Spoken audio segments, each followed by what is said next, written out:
সুপ্রিয় দর্শক, স্বাগত জানাচ্ছি পতাকা বিশ্বে। আমি আছি কৃতি আচার্য আপনাদের সাথে।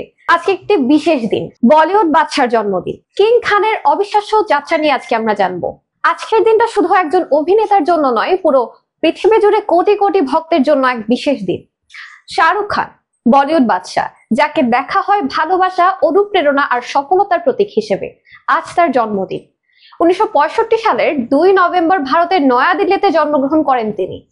মধ্যবিত্ত সাদামাটা এক পরিবার থেকে উঠে এসে মেধা, শ্রম ও অবিচল ইচ্ছাশক্তিতে জায়গা করে নিয়েছেন বলিউড ও সারা বিশ্বের দর্শকের মনে। টেলিভিশন নাটক দিয়ে অভিনয় জীবনের সূচনা এই অভিনেতার। 1992 সালে মুক্তিপ্রাপ্ত দিওয়ানা চলচ্চিত্রের মাধ্যমে তার বলিউড পদচারণা শুরু হয়। দিওয়ানা সিনেমা মুক্তির পর একের পর এক হিট ছবি উপহার দিতে থাকেন তিনি। ধীরে ধীরে হয়ে ওঠেন কিং অফ বলিউড। কুছ কুছ হোতা হ্যায়, কভি খুশি কভি গম, বাজিগর, দিলওয়ালে দুলহানিয়া লে যায়েঙ্গে, চেন্নাই এক্সপ্রেস ও জওয়ানের মতো অসংখ্য বক্স অফিস কাঁপানো সিনেমায় অনবদ্য অভিনয় করে দর্শকদের মুগ্ধ করেছেন।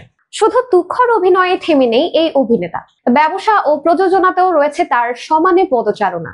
শাহরুখের প্রযোজনা প্রতিষ্ঠান রেড চিলিস এন্টারটেইনমেন্ট আধুনিক প্রযুক্তি ও ভিএফএক্স ব্যবহারে বলিউডে যোগ করেছেন নতুন এক মাত্রা। পাশাপাশি কলকাতা নাইট রাইডার্স ক্রিকেট দলের মালিক হিসেবে ক্রীড়া জগতেও সমানে জনপ্রিয়তা রয়েছে তার। তারকা খ্যাতি ছাড়াও ব্যক্তি জীবনে মানবিক কাজের জন্য সকলের কাছে প্রশংসিত। শিক্ষা, স্বাস্থ্য ও শিশুদের কল্যাণে তার নানামুখী অবদান রয়েছে। ভক্তদের কাছে অনুপ্রেরণার আরেক নাম হলো শাহরুখ।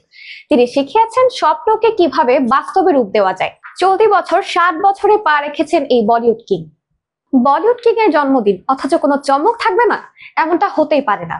তাই ভক্তদের চমকে দিতে নিয়ে এলেন তার নতুন সিনেমা কিং। ইতোমধ্যে নতুন সিনেমার টাইটেল উন্মোচিত হয়েছে।